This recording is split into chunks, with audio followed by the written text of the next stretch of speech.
ખાનગી હવામાન એજન્સી વિંડીની શું છે આગાહી વરસાદને લઈને જાણીએ મારા સહયોગી પૃથા પાસેથી। પૃથા, જી ધ્વની, તો ગુજરાતમાં હવે ચોમાસાનો વિધિવત રીતે પ્રારંભ થઈ ચૂક્યો છે। દક્ષિણ ગુજરાતના નવસારીથી ચોમાસાનો વિધિવત રીતે પ્રારંભ થયો અને આગામી 48 કલાક હવામાન વિભાગ દ્વારા આગાહી કરવામાં આવી છે કે સમગ્ર રાજ્યમાં હળવાથી મધ્યમ વરસાદ વરસશે। વિંડીના માધ્યમથી આપણે સમજીએ તો નવસારીથી ચોમાસાનું વિધિવત રીતે પ્રારંભ થઈ ચૂક્યો છે। દક્ષિણ ગુજરાતથી વિધિવત રીતે પ્રારંભ થઈ ચૂક્યો છે। આજે રાજ્યમાં સાર્વત્રિક વરસાદ વરસશે।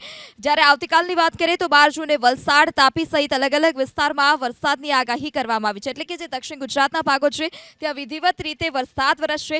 ભાવનગર છે, ગીર સોમનાથ છે, દીવમાં વરસાદની આગાહી કરવામાં આવી। ત્યારબાદ છોટાઉદેપુર, વડોદરા, અમરેલી, સુરત, ભરૂચ, નર્મદા આ તમામ એવા જિલ્લા છે કે જ્યાં આવતીકાલે વરસાદ વરસશે। એટલે કે 12 તારીખે આ તમામ જિલ્લામાં વરસાદની આગાહી કરવામાં આવી છે।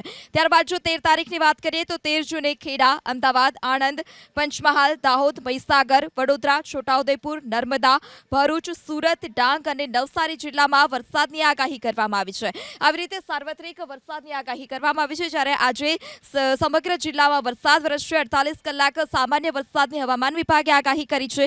જ્યારે 14 જૂનની વાત કરીએ તો 14 જૂને પણ અમરેલી, ભાવનગર, ગીર સોમનાથ, દીવ અલગ અલગ વિસ્તારમાં વરસાદ વરસશે। સુરત, ડાંગ, નવસારી એટલે કે જે દક્ષિણનો ભાગ છે, દક્ષિણ ગુજરાત અને સૌરાષ્ટ્ર એવા વિસ્તાર રહેશે કે જ્યાં વરસાદ વરસશે। 15 જૂનની વાત કરીએ તો 15 જૂને સુરત, ડાંગ, નવસારી, વલસાડ એટલે કે દક્ષિણ ગુજરાતના ભાગોમાં વરસાદ વરસશે। જ્યારે 16 અને 17 જૂને પણ દક્ષિણ ગુજરાતના ભાગો, દક્ષિણ ગુજરાતના જિલ્લા એટલે કે નવસારી, વલસાડમાં વરસાદ વરસશે। તો સૌરાષ્ટ્રમાં અમરેલી, ભાવનગરમાં પણ વરસાદની આગાહી કરવામાં આવી છે। તે ઉપરાંત થંડરસ્ટોર્મને કારણે વરસાદની સાથે સાથે 30 થી 40 કિલોમીટરની ઝડપે પવન ફૂંકાવાની પણ હવામાન વિભાગે આગાહી કરી